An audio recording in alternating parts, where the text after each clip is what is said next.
Lucas 24.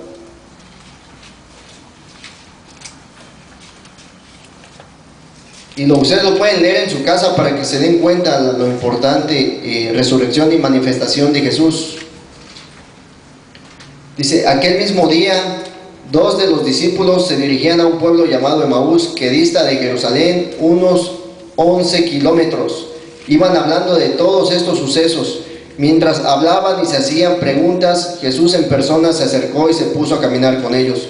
Pero sus ojos estaban tan cegados que no eran capaces de reconocerlo. Él les dijo, ¿qué es lo que vienen conversando por el camino? Ellos se detuvieron entristecidos y uno de ellos, llamado Cleofas, le respondió, ¿eres tú el único en Jerusalén que no sabe lo que ha pasado allí estos días? Él les preguntó, ¿qué ha pasado? Ellos contestaron, lo de Jesús el Nazareno, que fue un profeta poderoso en obras y palabras ante Dios y ante todo el pueblo. ¿No sabes que los jefes de los sacerdotes y nuestras autoridades lo entregaron para que lo condenaran a muerte y lo crucificaron? Nosotros esperábamos que él fuera libertador de Israel y sin embargo ya hace 3 días que ocurrió esto. Es cierto que algunas de nuestras mujeres que han sorprendido porque fueron temprano al sepulcro y no encontraron su cuerpo. Hablaban incluso de que se les habían aparecido unos ángeles que decían que está vivo.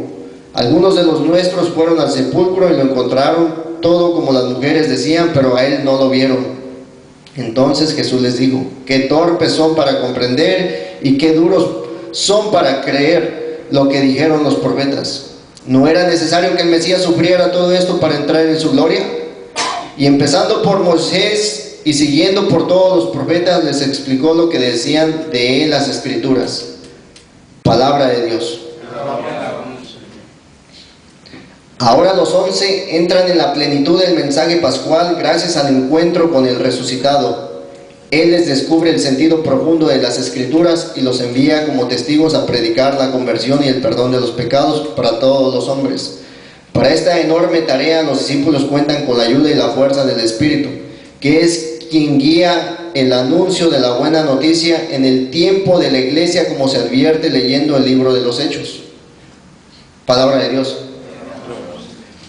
Se dan cuenta que Jesús ve que aún estamos débiles, ¿sí? Se pasó enseñando y hablando acerca de él, de lo que tenía que padecer. Hace mención del Antiguo Testamento. Pero los discípulos en su tristeza, que iban caminando ya sin un horizonte, habían perdido la mirada, habían dejado de escuchar lo que Jesús les había enseñado, pero él siempre se va a hacer presente a través de la comunidad. Dice que iban solos, ¿sí?, platicando, tristes, pero Jesús, que al manifestarse, al hacerse presente en sus vidas, viene y les recuerda, ¿sí?, viene y les enseña. Y no solo eso, hace mención sobre lo que es la Eucaristía, ¿sí? Es ahí donde ellos comprenden la importancia de que ya habían tomado un camino, ¿sí?, pero habían dejado a los apóstoles. Y con esto entienden la importancia de caminar en comunidad, porque no estamos solos. Pero si tomamos esa decisión de aislarnos, de cuando tenemos una dificultad o un problema, esa actitud muchas veces tomamos que no es la correcta, porque se nos olvida que en la comunidad Jesús se hace presente en la Eucaristía. Recibimos el banquete de su palabra todos los días. Vemos que hay un grupo de oración, hay muchos ministerios, ¿sí? Y en esos momentos de debilidad, de tristeza, de mansedumbre, de nosotros encerrarnos en nuestros problemas, pues no podemos ver, no podemos escuchar. Pero sí es una decisión regresar a la comunidad. En esto tenemos que tomar actitudes que podemos encontrar en la palabra de Dios, reflexionando y meditando. Cuando la Virgen María perdió a nuestro Señor Jesús, que fueron al censo, ¿sí?, lo perdió ¿en dónde? Dice que ¿dónde lo dejó a Jesús? Lo dejó en el templo, ¿sí? Lo perdió, porque dice que iban caminando y de repente se dieron cuenta que Jesús ya no iba con ellos. ¿Ok? Entonces ella se regresa, ¿y a dónde regresó?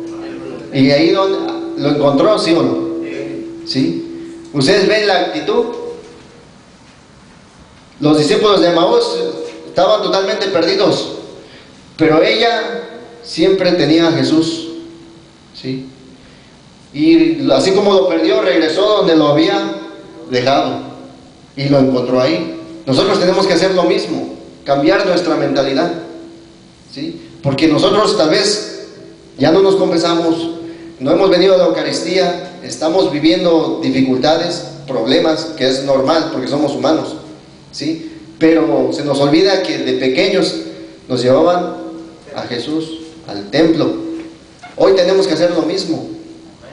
No podemos caminar andando a ciegas, porque hoy nosotros somos o fuimos bautizados. Ahí es donde nosotros tenemos que hacer vida a la palabra de Dios en nosotros con nuestro ejemplo. Dando ejemplo, pero lo más importante, siendo ejemplo, porque hay niños que me están viendo, hay personas que me están observando mi comportamiento. Y en esto nosotros tenemos una misión, tenemos una responsabilidad. Pero haciendo un compromiso con Dios, el Señor nos va a bendecir. Él nos va a proteger. Y venga lo que venga, me puedo tambalear en el momento de la tribulación, pero no voy a caer. Y si caigo, está la mano de Jesús para levantarme. Hay una comunidad. Hay alguien que siempre va a estar orando. Lo que tengo que hacer yo es siempre dejarle saber a la comunidad, al hermano: mira, ora por mí, tengo esta dificultad, tengo este problema, y veremos los prodigios de Dios. Lo que quiero decir con esto, que no podemos aislarnos. Ese tipo de actitud de la Virgen María, de regresar a buscar a donde había dejado Jesús, la tenemos que llevar en nuestra vida, hacerla presente, hacerla vida, para que nosotros caminemos con seguridad. Ahora vamos a ver la actitud de Pedro. En el capítulo 20 de Juan,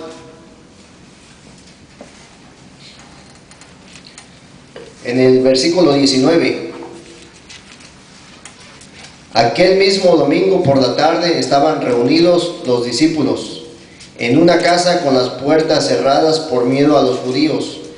Jesús se presentó en medio de ellos y les dijo: la paz esté con ustedes, y les mostró las manos y el costado. Los discípulos se llenaron de alegría al ver al Señor. Jesús les dijo de nuevo: la paz esté con ustedes, y añadió: como el Padre me ha enviado, yo también los envío a ustedes. Sopló sobre ellos y les dijo: reciban el Espíritu Santo. A quienes les perdonen los pecados, Dios se los perdonará, y a quienes se los retengan, Dios se los retendrá. Palabra de Dios. Dice que estaban con las puertas cerradas. ¿Qué me quiere decir a mí con las puertas cerradas? ¿Qué entendemos? Tenían miedo, ¿sí? El corazón, ¿sí? Cerraron el corazón por completo a lo que Jesús les había enseñado, a lo que Jesús les había dicho, lo que Jesús había proclamado. Cerraron su corazón con ese miedo que no viene de Dios. Y es ahí donde ya no pensaban como tenían que hacerlo, como Jesús les había enseñado. Por ese miedo que los tenía esclavizados, ese miedo que los tenía paralizados, ese miedo que los tenía totalmente atolondrados. Es ahí donde Jesús precisamente viene y se les aparece, ¿sí? Estando las puertas cerradas, estando su corazón, Jesús viene a darnos esa paz, ese gozo, esa alegría, esa seguridad. Y lo primero que nos dice: la paz esté con ustedes. Es ahí donde nosotros siempre pedir por esa paz al Espíritu Santo. Pero nos enseña que esas puertas cerradas es el corazón.